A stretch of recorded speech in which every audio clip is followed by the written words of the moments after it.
Assalamualaikum warahmatullahi wabarakatuh. Halo teman-teman, di sini kita belajar bareng nih. Kita belajar mengenai teori belajar behavioristik menurut Edward Lynn Thorndike. Jadi, siapa sih Edward Lynn Thorndike itu? Edward Lynn Thorndike merupakan seorang ilmuwan psikolog yang berasal dari Amerika Serikat yang menghabiskan seluruh karirnya di Teachers College Columbia. Dia lahir di Williamsburg pada tanggal 31 Agustus 1874 dan meninggal pada bulan Agustus 1949. Dia merupakan anak dari seorang pendeta Metodis di Lowell, Amerika Serikat. Dan dia menyelesaikan pendidikan formalnya pada tahun 1898 dengan meraihnya atas gelar MA dan PhD.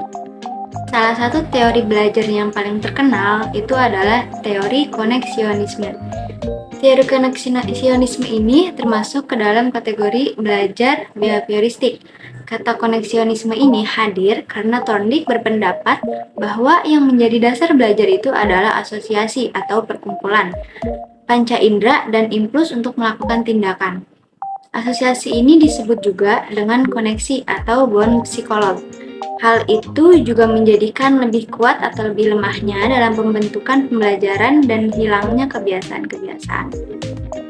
Nah, selanjutnya, menurut Thorndike dalam teori koneksionisme ini berpendapat bahwa belajar adalah proses interaksi atau keterhubungan antara stimulus dan respon, baik itu stimulus dan respon yang berupa pikiran, perasaan, maupun tindakan. Stimulus di sini dimaksudkan sebagai suatu perubahan dari lingkungan eksternal yang menjadi tanda dalam mengaktifkan organisme atau objek untuk bertindak atau berbuat, yang disebut dengan respon. Lalu, yang dimaksud dengan respon di sini itu merupakan semua tingkah laku yang muncul yang diakibatkan karena adanya perangsang atau stimulus. Jadi, dapat disimpulkan bahwa antara respon dan stimulus itu berhubungan. Maka, teori Thorndike juga berpendapat bahwa terjadinya asosiasi atau perkumpulan antara stimulus dan respon yang tadi itu dibagi menjadi 3 langkah atau 3 hukum. Yang pertama itu ada hukum kesiapan atau disebut juga law of readiness. Hukum yang pertama ini mencakup akan kesiapan tingkah laku.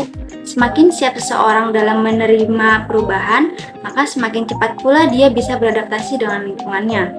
Hubungan antara stimulus dan respon pun akan lebih mudah terbentuk jika adanya suatu kesiapan dari individu itu sendiri. Dan juga keberhasilan dari belajar seseorang itu sangat dipengaruhi oleh siap atau tidaknya dirinya dia.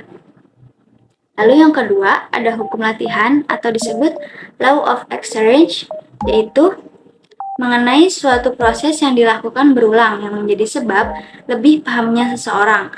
Hukum ini juga menunjukkan bahwa hubungan antara stimulus dan respon akan semakin kuat apabila terus dilatih dan diulang.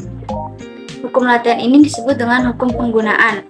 Nah, lalu sebaliknya, hubungan antara stimulus dan respon pun akan semakin lemah apabila tidak pernah dilatih atau diulang.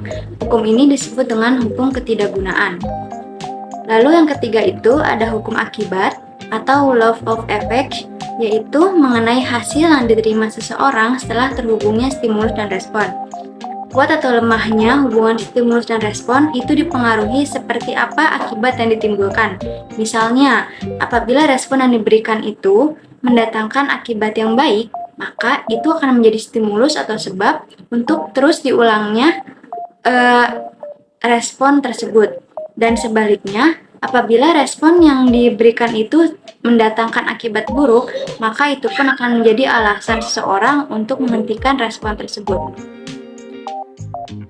Nah, dari teori koneksionisme ini, prosedur eksperimen yang dilakukan oleh Thorndike itu diantaranya dengan cara membuat setiap binatang lepas dari kurungannya menuju tempat makannya. Dalam eksperimen ini, binatang ketika dalam kurungan itu sering melakukan berbagai macam kelakuan semacam pemberontakan, seperti menggigit dan menggosokkan badannya ke sisi-sisi kurungan. Sehingga dengan begitu cepat atau lambat, binatang itu pun tersandung palang pintu dan akhirnya kurungan pun terbuka. Binatang itu pun dapat lepas dari kurungannya dan langsung menuju ke tempat makannya. Jadi dalam teori ini juga kesimpulannya kalau misalnya dari diri kita udah ada stimulus dan respon, pasti akan menemui tujuan yang kita tuju. Kayak misalnya kita terkurung dalam suatu tempat, tapi kita mempunyai tujuan untuk mencapai makanan. Di situ kita akan mempunyai stimulus untuk keluar dari tempat tersebut dan kita akan melakukan respon. Dari hubungan antara stimulus dan respon tersebut, kita akan melakukan sesuatu yang akhirnya kita akan menuju kepada hukum akibat yang tadi. Jadi seperti itu teman-teman penjelasan mengenai teori belajar behavioristik menurut Edward Lee Thorndike, yaitu teori koneksionisme.